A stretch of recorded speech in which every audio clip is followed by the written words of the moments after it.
could do first, Betsy gave a great introduction, but maybe just the little elevator pitch of your organization. So I know you were telling me about She Reads. It's amazing. I know all of you are doing amazing stuff. So the 2 sentences cover it all. Right. No pressure. And also I'm wearing Panthers colors because the school I teach at, we had to dress in Panthers colors today. So no Panthers. So I don't normally do this, but anyway, just in case you were wondering. My organization is called She Reads, www.shereads.org. We started it 5 years ago, which in the internet world is like a dinosaur at this point. And we have survived that long, which we are very excited that we hung in there because there were many days we wanted to quit. And we are finally seeing the kind of growth that we once dreamed of.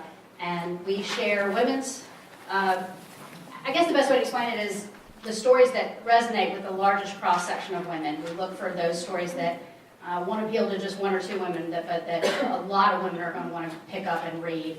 And so we do a lot of reading, and we do a lot of vetting, and we do a lot of talking to authors and hearing from readers, which is really important because we're hearing what is resonating with readers and what are they grabbing hold of and why. And so we share those daily, at least 3 to 5 times a week. We're posting guest posts, interviews, any kind of creative posts we can come up with to share. And then we have recently switched to a seasonal format in that we pick 4 novels that we promote all season long. So those used to be monthly, but we went to a seasonal format, honestly, because between my partner and I, we have 10 children, and we just couldn't do it anymore. So that has worked much better for us to be able to have the seasonal picks. And so our winter picks were just announced on Monday, and it's my favorite group of books we've ever promoted. So please do, go take a look and see what women love to read about. Hello, my name is Marlanda DeKine. As Betsy said, I'm with Spoken Word Spartanburg. We're big advocates for educating the community on what spoken word is, what slam poetry is. With that, we've been having several poetry slams in the area, and then also we're an activism-oriented organization. So we've been having several conversations throughout the area. We'll actually be in Charleston this weekend holding conversations on race just throughout the state. I work for Hub City, which most of you probably have a little bit more familiarity with, just because we're right here. But I think a lot of people, even in our own community, are confused or not quite sure 100% what we do. We also all do a lot of different things, even all of us that work there. But we have the bookshop, we have the press, and we have the literary organization. I work primarily, I always tell people, for the literary organization and the press. And works in the bookshop and runs it beautifully, and she doesn't need me. And that means that I design books, I edit books, I just work with authors a lot, and that does mean a lot of social media. I run the Twitter account, the Instagram account, and I also build web pages for authors when they need them, because now they do need them, so I provide that service. That's something I've just recently gotten into. So I guess I wasn't close enough, I apologize. I'm going to give it to Anna.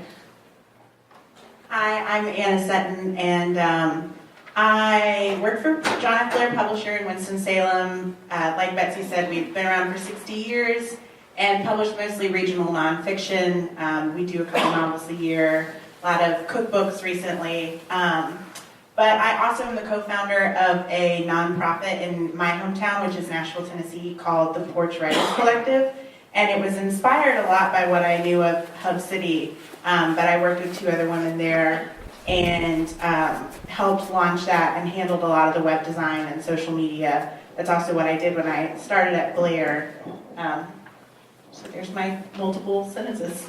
Thank you. So now we're going to talk about the wild west, the world of social media. And as a writer myself, I always feel that I need to think about social media in a really different way than my friends do. You know, they're just putting up cat videos or ranting about political stuff.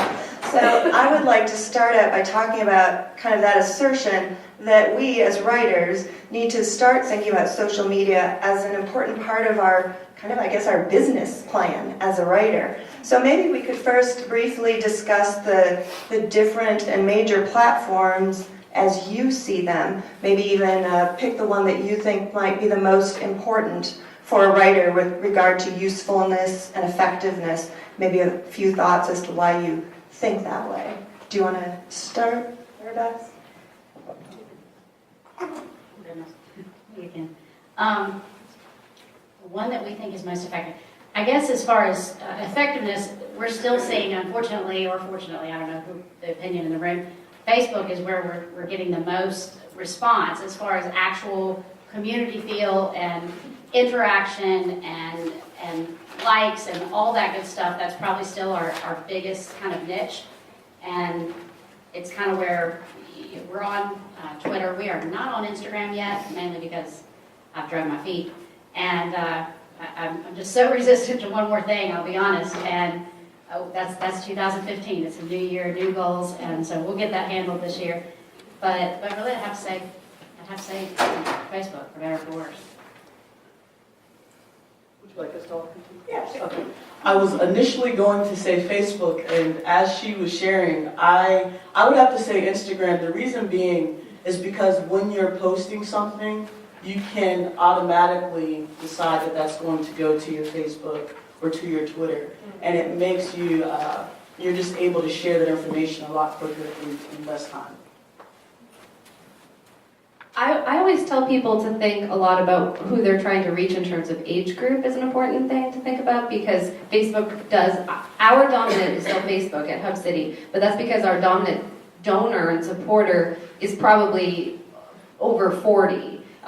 If you're trying to reach 16 to 28-year-olds, you should really be heavily working on Twitter, and that's if your book is geared towards that audience. I would assume Tumblr for YA. That's an even younger audience. We have a very vibrant Facebook community. We've had it since I got here in 2013, and I didn't really feel too much of a need to mess with it because we had thousands of people that actively communicated and responded, and it's very vibrant, and so it didn't really need any help, and it's only grown from there. I added Twitter when I got here, and I think we're using it to some success.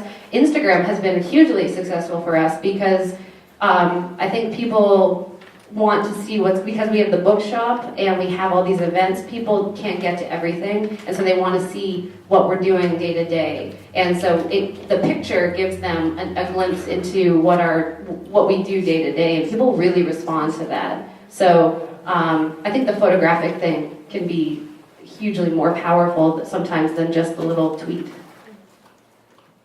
Sorry. Well, that leads perfectly into me saying that I prefer Twitter, but we were having this conversation over dinner earlier.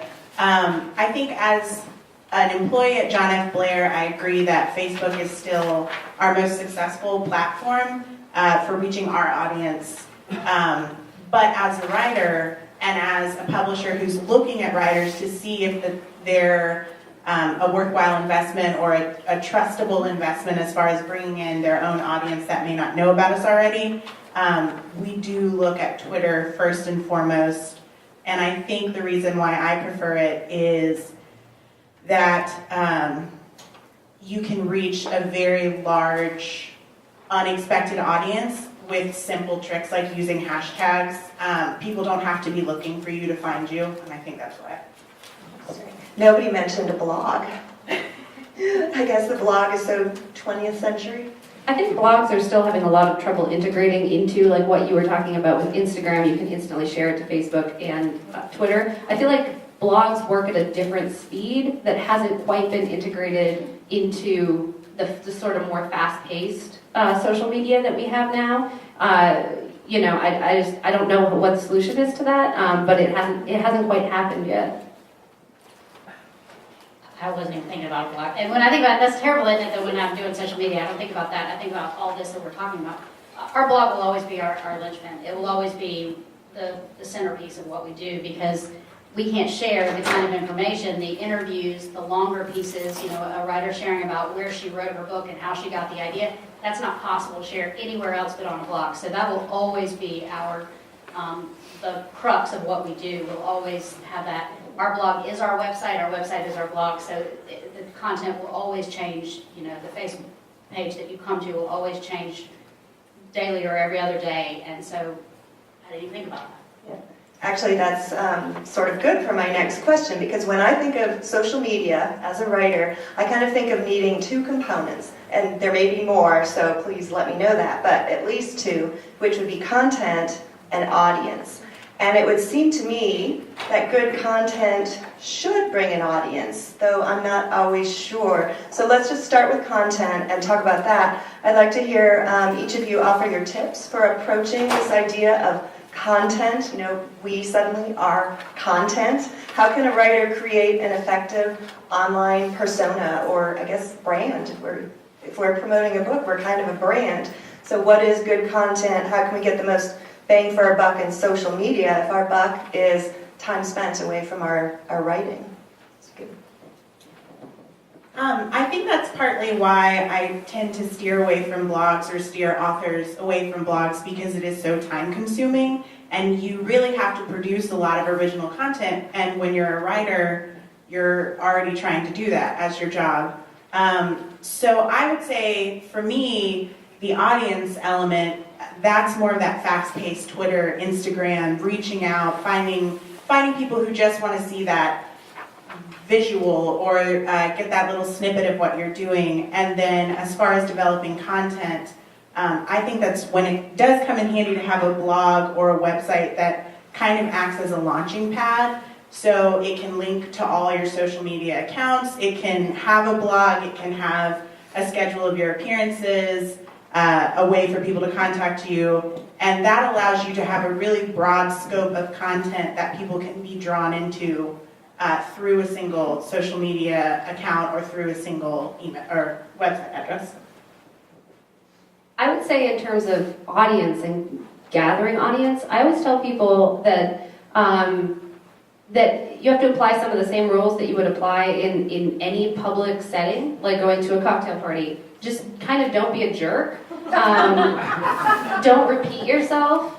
If you're going to do Twitter, don't tweet the same thing 10 times a day. People will hate you. If you look at the most popular authors on Twitter, people like Margaret Atwood and, you know, kind of bizarre people, not that Margaret Atwood is bizarre, but she's a bizarre person to be really popular on Twitter. And it's because she kind of bucks Twitter as an idea. When you read her tweets, they're not like out of a book on how to be successful on Twitter. She's just Margaret Atwood on Twitter. And so I think that's what I always say is you're the best spokesperson for yourself if you, it's voice. It's just like in writing. I'm a nonfiction writer. I would never write an essay from, you know, I would never try to be somebody else than who I think I am. Of course, we all affect voice and tone. It's the same thing in your social media. You decide which voice and which tone you want to, you know, affect, and you keep that and you're consistent with it. And I think that's what, in my mind, draws people in, because they start to like your tone and your style.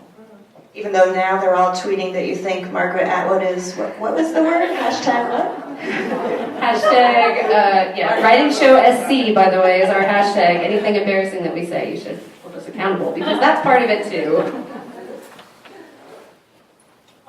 What came to mind when you were sharing was, in the terms of audience, I think anytime that you find yourself, you're branding yourself, essentially. So anytime that you find yourself in these readings or things of that sort, I think that's the time to start, when you're looking at followers and likes, letting people know where you are. And when you tie in your website or your blog to those things, if you're sending them to that place, they're already going to be able to like.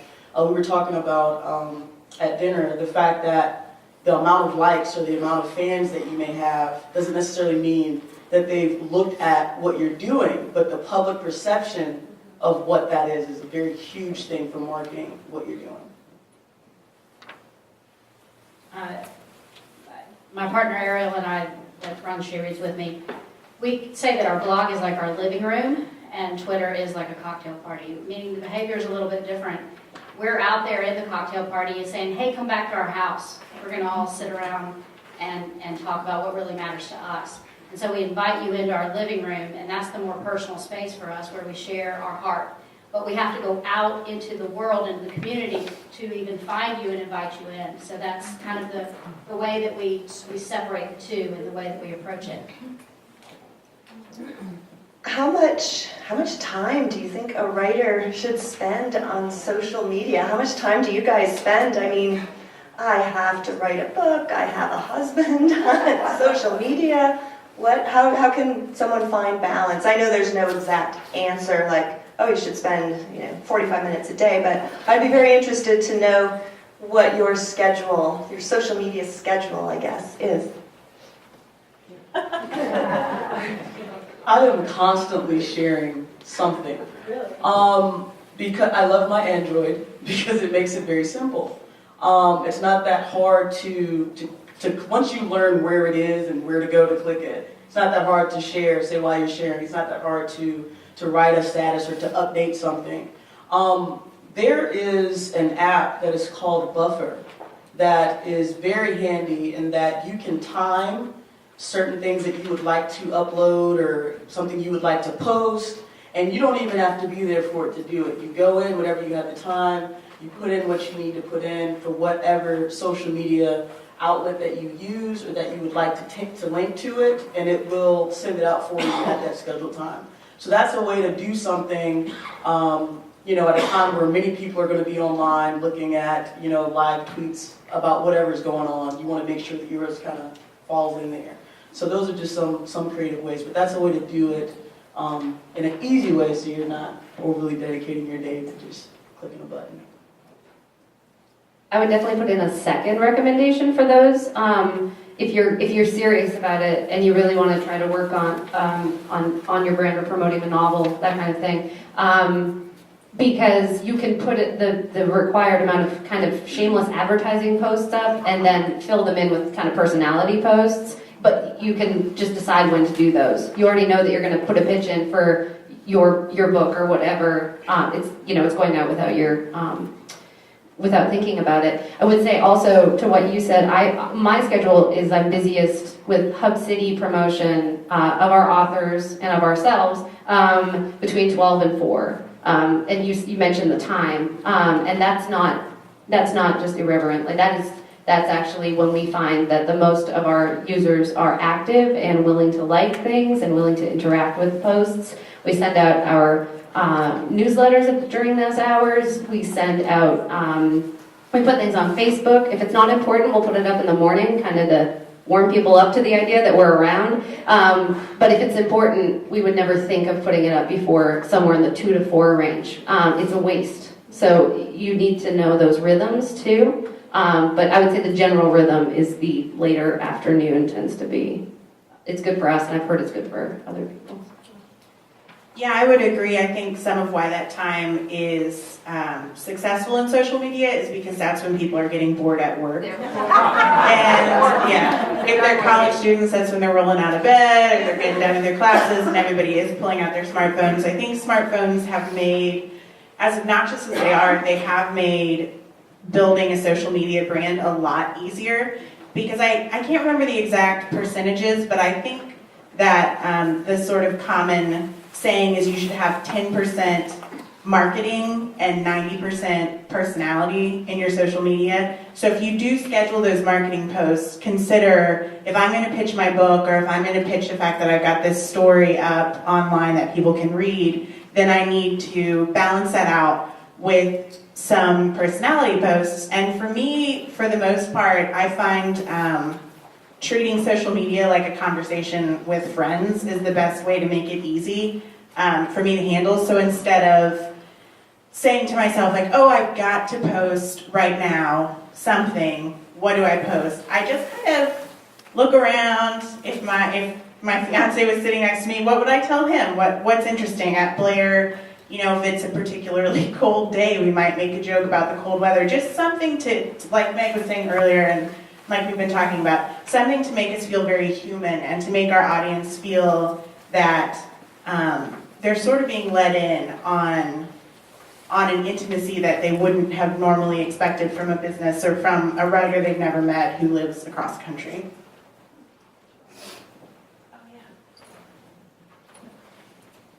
Pass the mic because I thought I would think about it while they were talking. But I got so drawn in by what they were saying. My life is a crapshoot every day. I get up, I have no idea what's going to happen. Kids get sick, kids call home from, school, they forgot their lunch. I have no rhyme or reason. Is that a terrible answer? I'm so sorry. But you can still make it work even if your life is a crapshoot. I guess that's the moral of the story. I kind of do what you do. I mean, when something occurs to me, I really don't have the wherewithal to time it or anything. I just put it out there and hope whoever's supposed to find it finds it. And it's worked so far. I think there's grace in all of it, and that's the great part in it. So. Well, it's been very interesting because what I've been hearing us talk about is here's how to put your message out. Here's how to tell people what to do, and disguise it. I love that 10% marketing, 90% personality. And I never thought of it as writing with a voice in that way. So I hear all this, put it all out, and yet I know myself, I have never bought a book from just because I saw a tweet or somebody I didn't know on Facebook. So I guess I kind of wonder, when you talk to really great salesmen, like those old-timey great salesmen, they would say sales is about relationships. And so I'm wondering how you would respond to sort of that. Is social media about relationships? How do we have to do more than just say, look at me, buy my book? And how do we do that, whoever?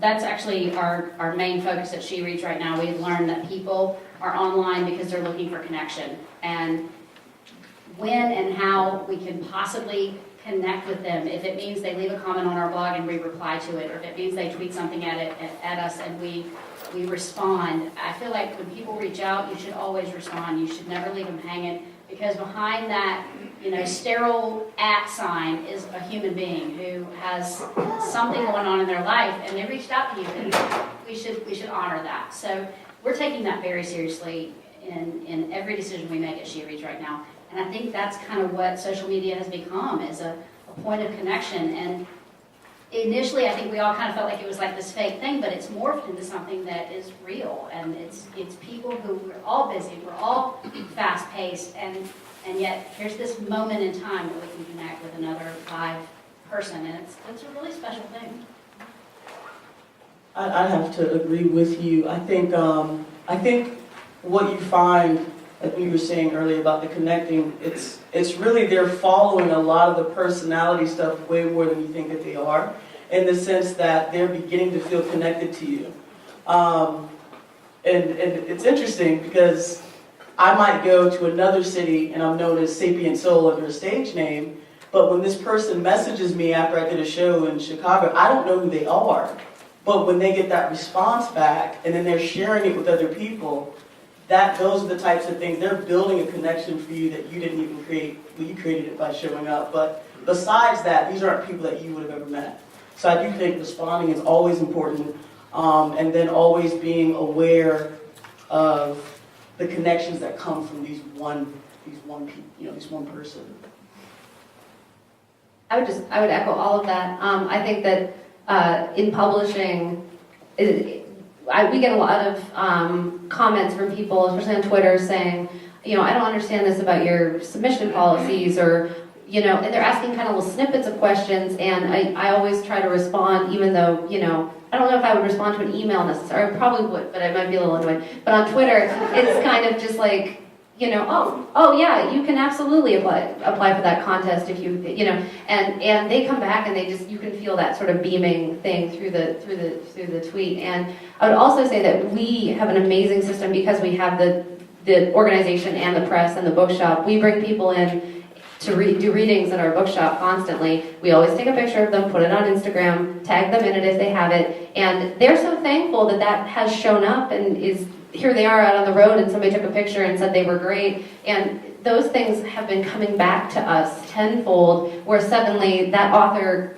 writes us and says, I love the look of your book for the spring, can I get a copy to review it, or we can ask them for a blurb. So that's more about building a literary community, which you can do in person within writing groups and that kind of thing, classes, but you can also do online. People are just as human online.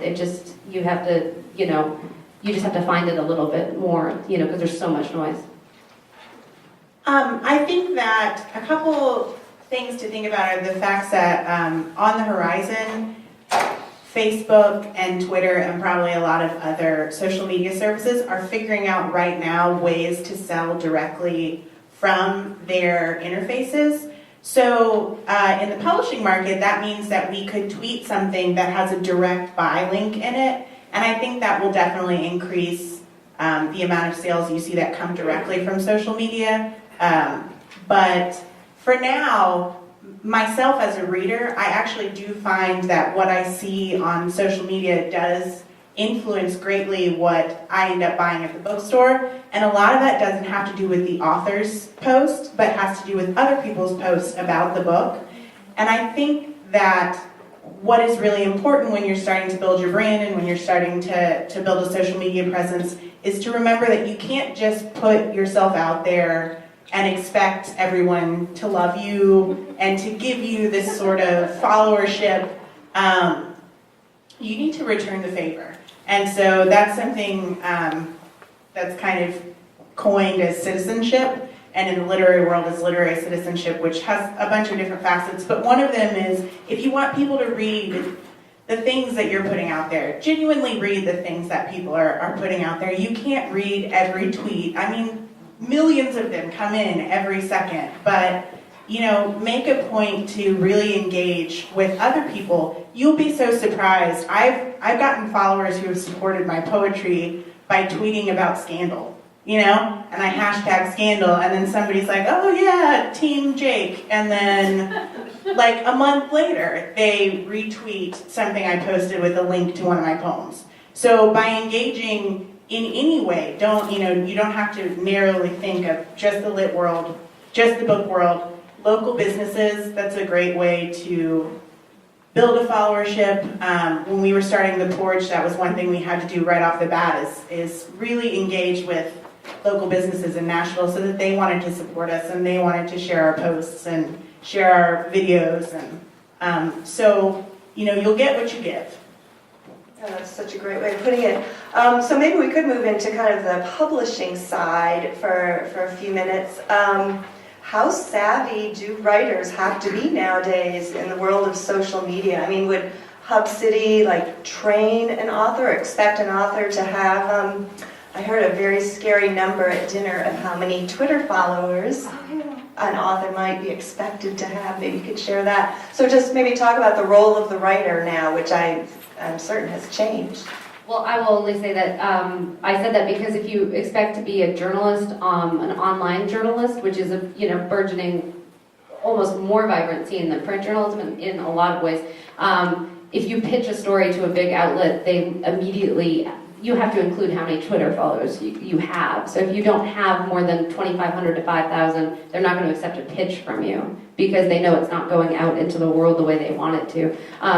But we do have a social media guide. It's like a house style guide kind of thing at Hub City. And I offer my help always to the authors because we have authors from 26 through 76. So we cover a lot of generations and people have a lot of different familiarities with it. So let's say we don't have access to your person who can help us. And for all of you, how do you recommend writers get up to speed on what's expected of them? I mean, you're listing apps, I'm scribbling them down. It sounds, I feel like I know something, but you guys know so much. So where do we begin? At Blair, we definitely take a look at authors' social media. We've been around for 60 years. A lot of our authors are from an older generation and are unfamiliar with social media. And of course, a manuscript that's great and that you're passionate about, it doesn't matter as much.